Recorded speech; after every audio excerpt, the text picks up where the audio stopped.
Olá a todos.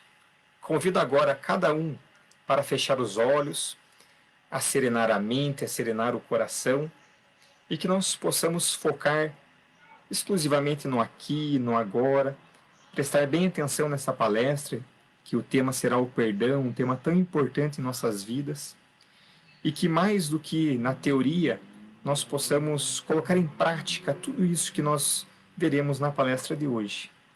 Então, com a permissão de Deus, nosso Pai, de Jesus, nosso Mestre, nosso Guia, que nós iniciemos a palestra de hoje. Que assim seja. Então, olá a todos. É uma grande alegria estar aqui no Mensageiros da Paz, mais uma vez, com essa palestra online. E hoje não sou só eu. Junto comigo haverão outros 6 palestrantes, todos integrantes da mocidade do Mensageiros da Paz. Então, é uma satisfação muito grande dividir com eles esta palestra sobre o perdão. É um tema que faz tanta diferença na vida de todos nós. Eu quero iniciar com o livro Deixe um Legado. O autor é Paulo Kretli. E nesse livro, o autor relata para nós que, há um certo tempo, ele teve desavença com um amigo dele. Era amigo, mas se tornou, entre aspas, inimigo. Na versão do Paulo Kretli, o vilão da história era o outro. E na visão do outro, o vilão da história era Paulo Kretli. Quem era o vilão de verdade, para nós não interessa. Enfim, sabe por quanto tempo que durou essa inimizade entre os dois?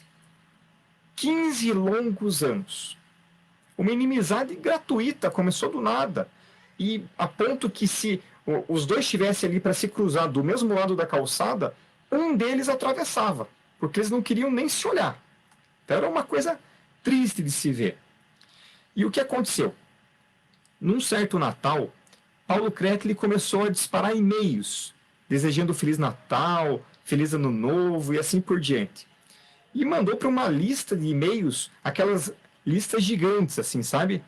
E no meio desses e-mails estava o e-mail do tal inimigo do Paulo Kretli. Esse inimigo, esse desafeto do Paulo Kretli, recebeu o e-mail de Feliz Natal e Próspero Ano Novo com surpresa. Mas de imediato ele já respondeu: olha, Paulo, eu desejo para você também Feliz Natal, Próspero Ano Novo, e nós precisamos reatar a nossa amizade. E Paulo de pronto, mas com certeza que nós precisamos reatar. Eu nem lembro o motivo pelo qual nós brigamos. E aí, nesse momento, eles combinaram de reatar a amizade deles, que havia sido cortada há tanto tempo. Pergunto para vocês, o que Paulo Kretli sentiu nesse momento? Ele sentiu alívio, um peso removido dos ombros. Ele sentiu que aquele sentimento ruim, pesado que ele estava por tanto tempo, ocupou um espaço indevido em sua vida. Olha a importância que tem o ajuste com os nossos, entre aspas, inimigos. Olha os benefícios que a pessoa tem ao reatar e se reconciliar com os outros, se reconciliar com os adversários. O presente mais belo é o perdão. Está lá no Poema da Paz, de Madre Teresa de Calcutá. Qual que é o presente mais belo? É o perdão. Não tem nada mais bonito que nós possamos dar para alguém. Embora o perdão é mais importante para quem? O perdão é mais importante para aquela pessoa que o concede.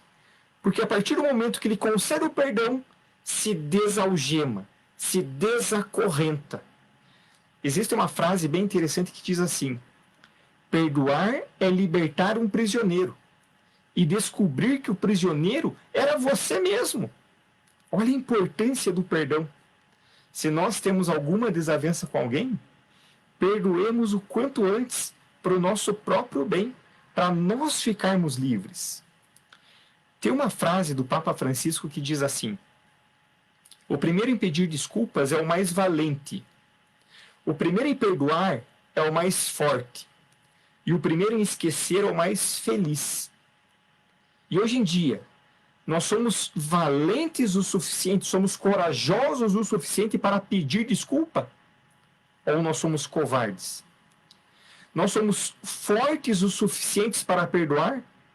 Ou somos fracos e queremos só alimentar o ódio, o rancor e o desejo de vingança? E somos felizes o suficiente, aquela felicidade de quem esquece o mal que o outro nos fez? Ou queremos ficar alimentando a nossa infelicidade? Para a gente refletir. Como que será a nossa palestra de hoje? Nós passaremos por vários tópicos. Cada tópico, um ponto de vista. E cada tópico será apresentado por um amigo meu da Mocidade do Mensageiros da Paz. E o primeiro que vai apresentar uma história para vocês é o Felipe. O Felipe que vai contar a história da sacola de batatas, para a gente poder refletir a respeito. Olá, bom dia a todos. Hoje eu vou trazer uma história para vocês. Em uma sala de aula, em uma determinada escola, de crianças de mais ou menos 10 anos de idade, viviam em completa desarmonia. Todo dia era a mesma coisa: brigas, xingamentos, agressões, sempre voltava alguém chorando para casa. O professor, vendo isso e totalmente descontente com essa situação, resolveu fazer uma dinâmica e pediu para que os alunos levassem 2 materiais para a escola no dia seguinte. O primeiro era um saco e batatas. Sim, batatas, de diferentes tamanhos. Os alunos estranharam, mas levaram tanto o saco quanto as batatas. E no dia seguinte, o professor explicou como funcionaria a dinâmica. Cada aluno retrataria a desavença com seus colegas por meio de uma batata. Se fosse uma desavença pequena, uma batatinha. Se fosse uma briga muito grande, uma mágoa muito grande, por uma batatona. E teriam que fazer o seguinte: colocar dentro do saco e carregá-las para onde elas fossem. Para o recreio, para a sala de aula, para suas casas. Resultado: menos de uma semana depois, as crianças apareceram para falar com o professor, porque era muito chato levar as batatas para todo quanto é lugar, estava começando a pesar, era totalmente desconfortável. E foram falar com o professor: professor, a gente entendeu a lição, a gente não vai brigar mais, não vamos discutir mais, vamos perdoar uns aos outros, mas vamos lá, a gente pode largar, jogar fora esse saco de batatas? O professor, feliz com a reação dos alunos, disse: pode. Mas e as nossas batatas? E o peso que carregamos, as angústias que carregamos em nossa alma? Que desaceleram a nossa evolução moral, podendo até estagná-la, por meio do peso que carregamos de acontecimentos passados. Interessantíssima a história que o Felipe nos contou agora. Como nós somos insensatos e ficamos carregando esses pesos no nosso dia a dia. Ninguém está obrigando a nós carregarmos. Ninguém obriga. A gente carrega porque a gente quer. E ao carregar esses pesos, nós sofremos. Se nós quisermos, nós largamos. Uma frase de Voltaire sobre esse tópico. Quanto mais você pensar em seus infortúnios, mais poder terão eles para magoá-lo. É para a gente refletir. Bom, vamos para o próximo tópico agora. Quem vai nos contar a história de Amir e Farid é a Júlia. Olá, pessoal. Estou aqui para contar uma história sobre perdão. O nome dessa história é Amir e Farid. Amir e Farid eram 2 amigos, comerciantes que viajavam muito a negócios. Em uma dessas viagens, estava muito calor e eles decidiram parar perto de um rio para se refrescarem. Farid decidiu se banhar nas águas do rio. Porém, essas foram ficando muito mais turbulentas. E Amir, percebendo o risco que o amigo corria, entrou para salvá-lo. Farid ficou muito agradecido e pediu para que um de seus escravos escrevesse uma rocha perto desse rio, em letras profundas e grandes. Aqui, correndo risco de vida, Amir salvou Farid. A viagem continuou. Na volta, eles pararam ali novamente. Porém, por motivos bobos, eles acabaram se desentendendo. Os ânimos se exaltaram e Amir bateu em Farid. Farid então pediu para que seu escravo escrevesse próximo às areias desse rio a seguinte frase: aqui, por motivos bobos, Amir bateu em Farid. O escravo não entendeu muito bem e decidiu perguntar ao seu mestre: por que, quando Amir salvou a sua vida, você escreveu em uma rocha e agora que ele te ofendeu, você escreveu na areia? E o mestre respondeu sabiamente: todos os atos que recebemos de amor, caridade, têm que ser escritos em lugares sólidos, para que eles fiquem ali e todos possam ver. Os atos de ofensa que recebemos dos outros têm que ser inscritos em lugares que poucas pessoas vão ver e que logo suma. Essa é a lição da nossa história de hoje. Os atos de amor que nós recebemos temos que colocar à amostra de todos, para que esses possam seguir os passos e também realizarem ações de amor, de caridade com outras pessoas. Porém, os atos de ofensa que recebemos, temos que logo esquecer, logo apagar, para que nem ficamos lembrando disso e nem que outras pessoas fiquem sabendo e decidam repetir esses mesmos atos. Sabe as palavras de Farid? É isso aí, Júlia. Coisa boa é pra gente lembrar. Coisa ruim é pra gente esquecer. Mas infelizmente a gente faz ao contrário. As coisas boas a gente esquece. A gente escreve ali na areia, pertinho do rio, a água já vem e apaga, infelizmente. E coisa ruim a gente fica lembrando, fica remoendo, fica ruminando. Igual a vaca faz, a vaca fica lá, mastiga, mastiga, mastiga, sentindo aquele gostinho amargo. E nós fazemos a mesma coisa com as coisas ruins. Gente, ó, a história de Amir e Farid. Coisa boa é para lembrar, coisa ruim é para esquecer. Uma frase de reflexão sobre esse item é de Jason de Camargo. Jason diz assim para a gente: a mágoa é como um espinho cravado dentro do indivíduo. Enquanto não for retirado, ele produzirá sofrimento.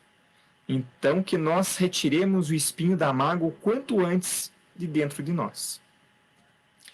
Próximo tópico que nós veremos é sobre as consequências do não perdoar, do não esquecer as ofensas alheias. Existem pesquisas científicas que dizem que sentimentos de ódio, raiva, medo e insegurança desencadeiam enfermidades como o câncer e a queda do sistema imunológico. Outras pesquisas ainda dizem que o ressentimento crônico aumenta o cálcio nas coronárias, possibilitando problemas cardíacos. Ou seja, o não perdoar tem impacto inclusive no nosso corpo físico. A Isadora ela vai contar uma história bem legal sobre essa questão do quanto a gente se suja ao odiar as outras pessoas. Existe uma historinha que é bem interessante. Estava um filho e um pai em casa. O filho tinha acabado de chegar do colégio e estava brabo, revoltado porque tinha brigado com um colega seu. O pai, então, lhe chamou para conversar e disse: filho, tá vendo aquele lençol branquinho que está estendido no varal? Eu vou fazer o quê? Eu vou pegar um saco de carvão, trazer aqui para você, e dessa distância que a gente está, mais ou menos a uns 10 metros do lençol, você vai pegar essas pedras de carvão e jogar no lençol. Combinado? Então o pai foi lá, pegou o saco de carvão e o filho começou a lançar essas pedras. E devido à distância, o que aconteceu? Quase nada. O carvão permanecia quase como ele estava antes, quase branquinho. E o menino, por sua vez, estava preto de carvão, sujo.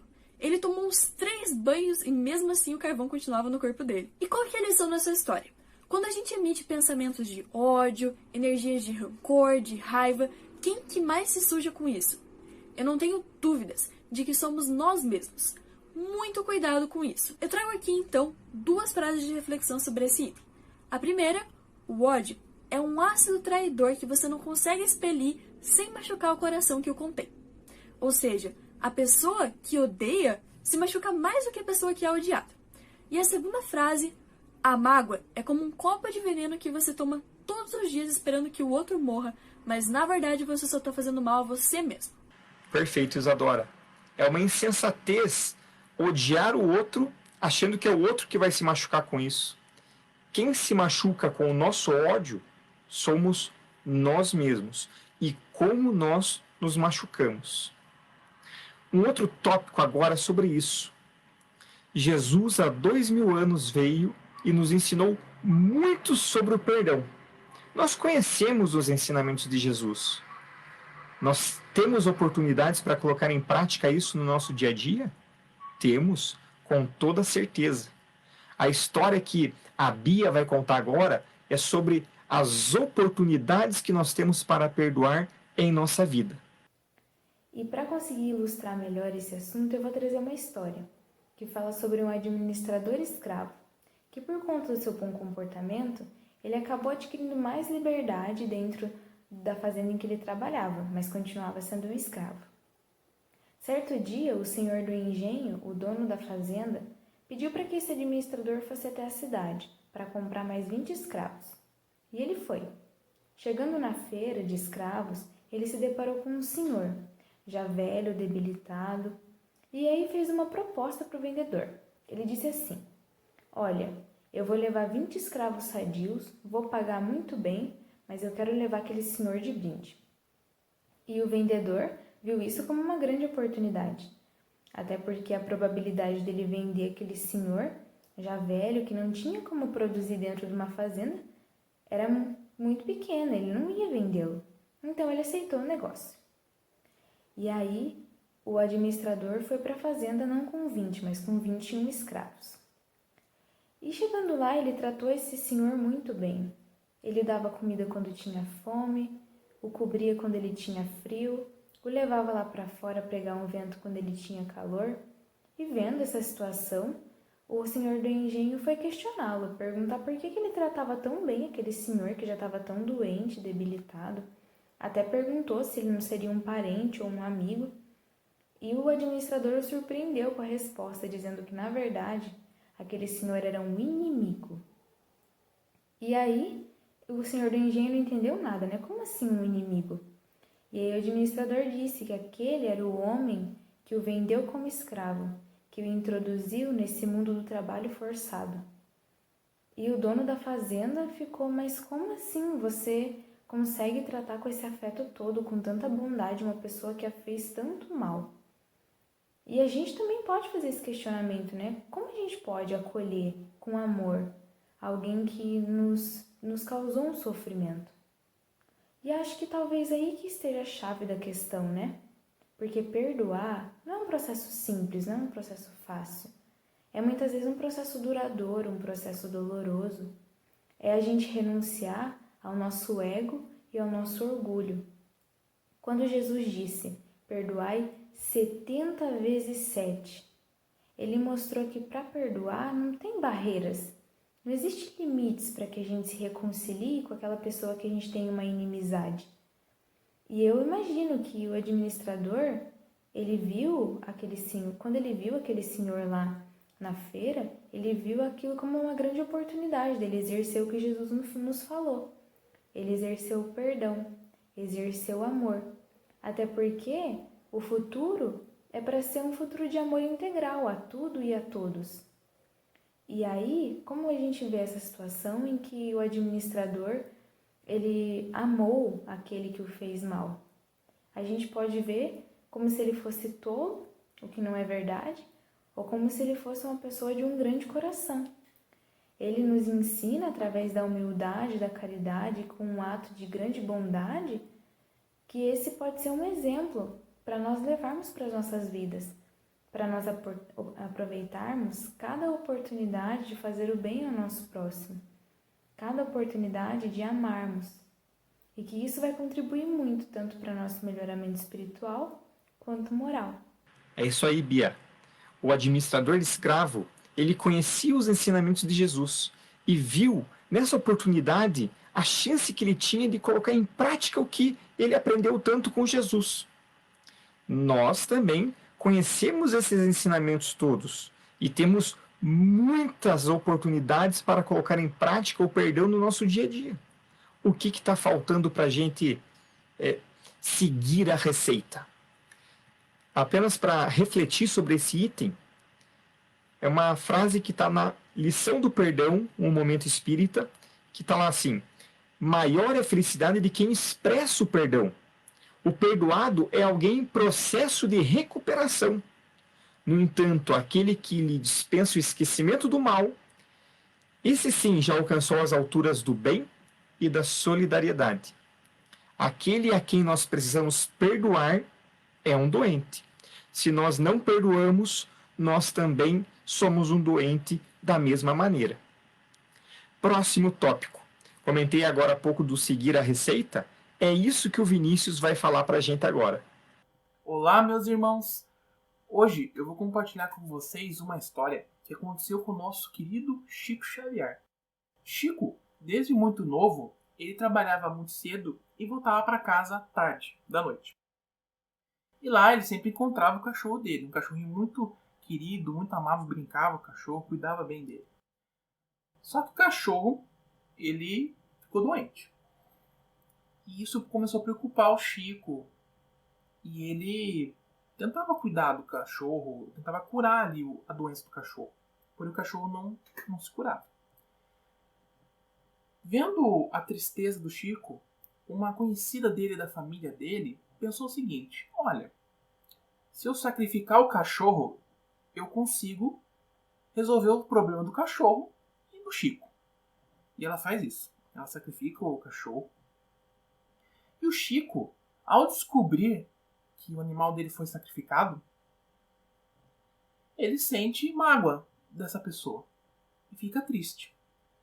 Aí passa-se os dias, as semanas, os meses, e o Espírito Emmanuel conversa com o Chico, falando o seguinte: Chico, essa tristeza no seu coração, ela está atrapalhando a sua vida particular e também a sua tarefa mediúnica. Os bons espíritos estão tendo dificuldade de trabalhar com você. E Chico olha para o Emmanuel e pergunta: então, Emmanuel, mas o que eu faço? E o Emmanuel responde: você vai até a pessoa que você está sentindo triste, mágoa, tristeza e mágoa, e vai comprar para ela o que ela mais gosta, o que ela deseja de ganhar de presente. E o Chico pensa assim e fala para o Emmanuel: mas Emmanuel, eu acho que você não entendeu a minha situação. Ela matou meu cachorro. E o Emmanuel responde o seguinte: Chico, a receita não é minha. É de Jesus. Ele ensina: retribua o mal com o bem. Essa receita é de Jesus. Aí o Chico, entendendo a situação, ele vai lá, pergunta para a pessoa o que ela gostaria de receber de presente. E ele compra uma máquina de costura para ela. E ela, ao ver o presente, sente uma alegria tão grande que abraça o Chico, agradece ele, e dela sai luz do peito dela, cobrindo o Chico da cabeça aos pés dele e eliminando aquele resquício de mágoa e de tristeza que ele tinha devido àquela atitude passada dela ali. E assim ele pôde prosseguir com a tarefa mediúnica dele. Então, essa história é tão interessante que a gente vai ficar agora com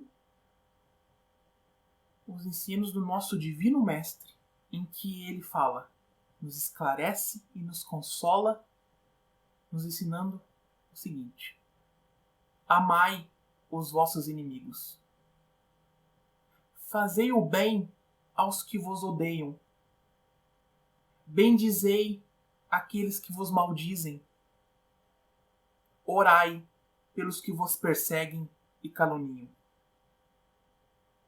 Essa é a receita de Jesus.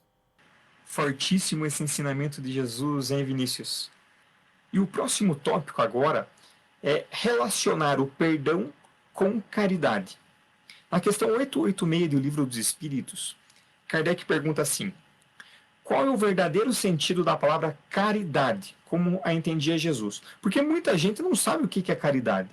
Então Kardec, de uma forma muito correta, didática, ele pergunta como que Jesus entendia a caridade. Jesus é o melhor parâmetro que nós podemos ter.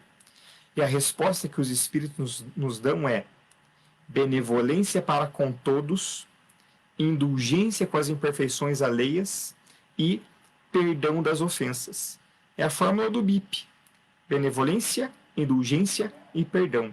Benevolência para com todos, não importam quem sejam ou que nos façam.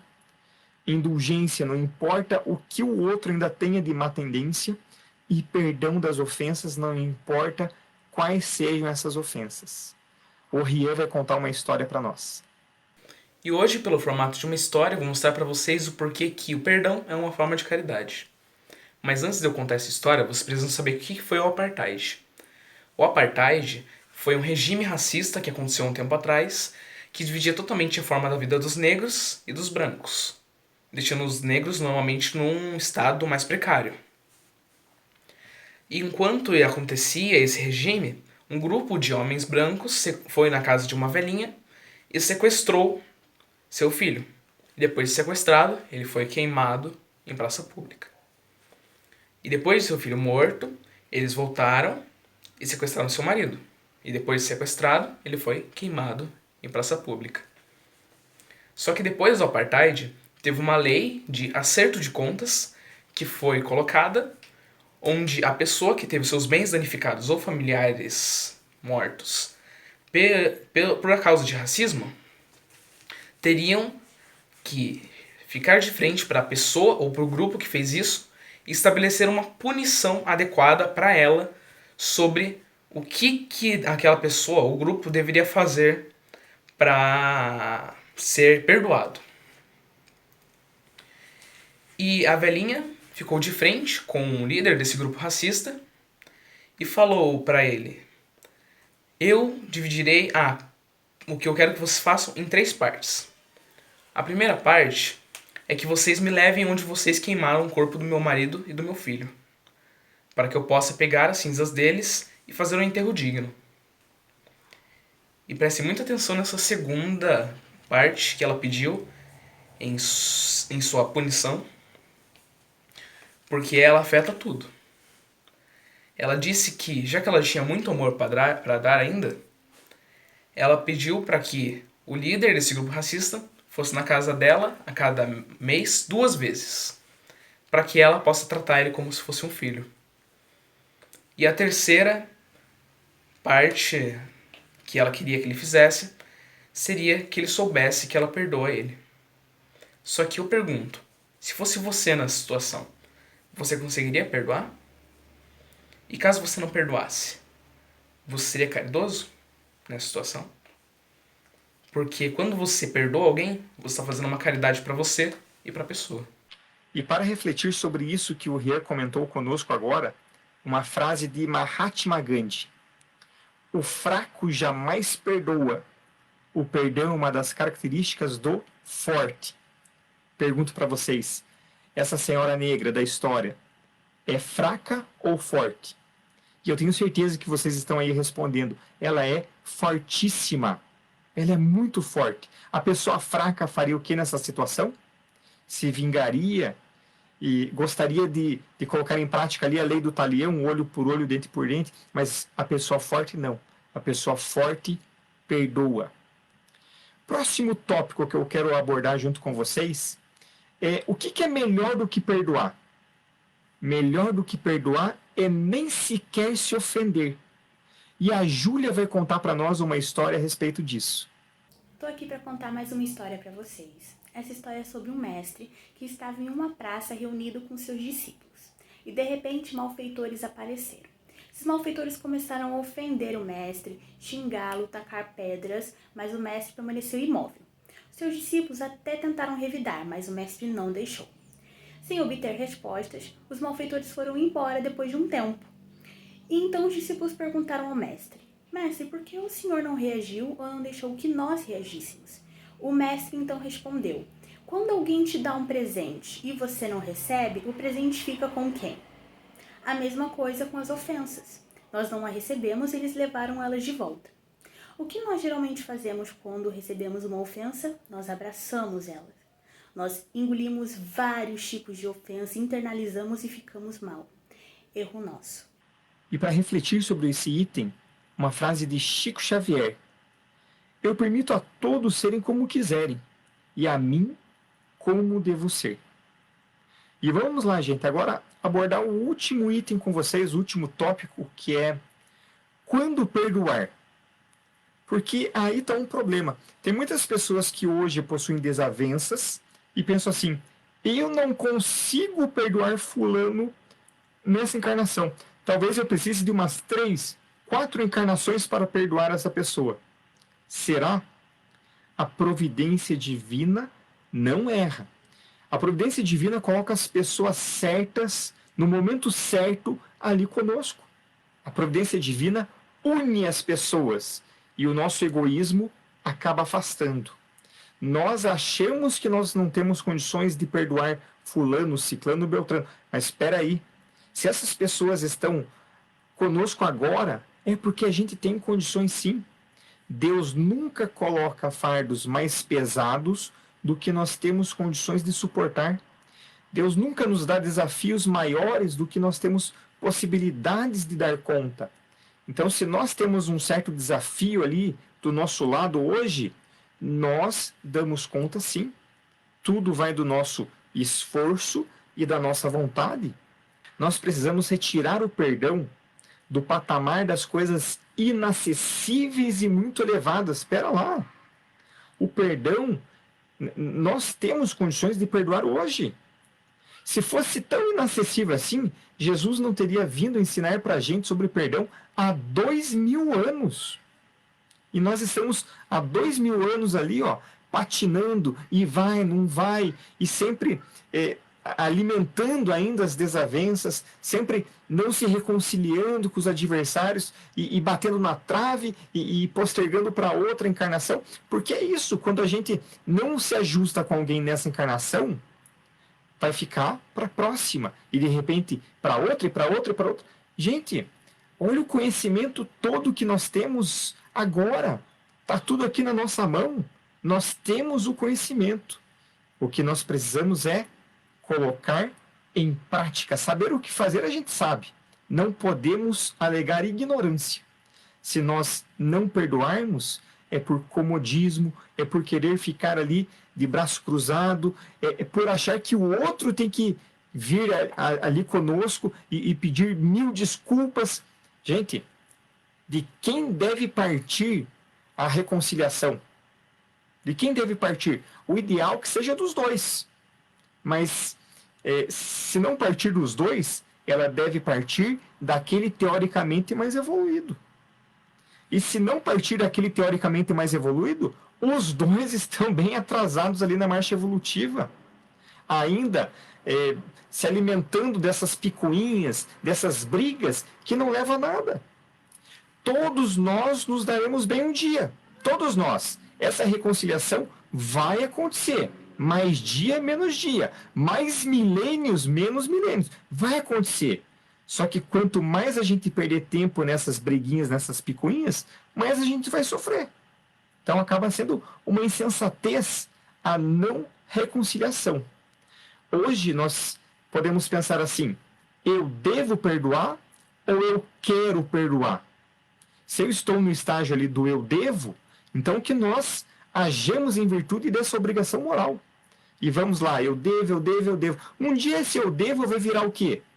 Esse eu devo vai virar eu quero. Mas depois de muito insistir no eu devo. E para corroborar com isso, a frase de Emmanuel: a disciplina antecede a espontaneidade. Primeiro disciplina, disciplina, disciplina, disciplina. Depois eu chego no patamar ali da espontaneidade. A disciplina está no eu devo. A espontaneidade está no eu quero. Primeiro eu devo, depois eu quero. Primeiro disciplina, depois espontaneidade. E para isso, nós precisamos nos esforçar. Nós precisamos de vontade. Se nós hoje temos alguma desavença com alguém, e essa desavença está machucando aqui o nosso coração, para que continuar com isso? A tecnologia está aí, gente. Tem o WhatsApp, tem as redes sociais. Pega o telefone mesmo, liga para essa pessoa, ou se não quiser ligar, manda uma mensagenzinha para ela. Qualquer coisa que comece a aproximar novamente. que nós possamos aproveitar a palestra de hoje para fazer uma mudança em nossas vidas, uma revolução em nossas vidas, e não fique apenas no plano teórico. Vamos pensar sobre isso. Igual comentei lá no início, Paulo Krekli, quando ele se ajustou com aquela pessoa que ele tinha uma desavença, ele sentiu alívio, um peso removido dos ombros, a sensação que aquele sentimento negativo ocupou um espaço indevido na vida dele, que nós possamos sentir tudo isso também. Que nós possamos entrar em contato com essa desavença nossa, essa pessoa que nós temos uma desavença, e começar a aproximar. Se essa pessoa não quer saber de nós, não quer papo com a gente, que nós iniciemos isso, sabe com o quê? Com uma oração. Mas alguma coisa a gente precisa fazer. Tem que descruzar os braços. Eu devo, para um dia virar, eu quero. E nós, então, dessa maneira, seguirmos a receita de Jesus. Nós, dessa maneira, sermos fortes o suficiente para esquecermos todas as mágoas do passado. Isso só vai fazer bem para a gente. Então, em nome dos meus amigos da Mocidade e do Mensageiros da Paz, agradeço a atenção de vocês e convido agora para novamente fechar os olhos e manter o pensamento elevado em Deus, em Jesus, agradecer sobre a nossa conversa de hoje, uma conversa tão produtiva acerca do perdão. Vamos agradecer os amigos espirituais que se fizeram presentes na casa de cada um de nós, abençoando, colocando energia positiva, energia benfazeja, e que nós possamos nesse instante compartilhar essa boa energia com aquela pessoa que nós sabemos que precisa dela. Vamos pensar nela um pouquinho. Agora vamos compartilhar essa boa energia com alguém que a gente tem uma desavença, com alguém que a gente precisa se aproximar.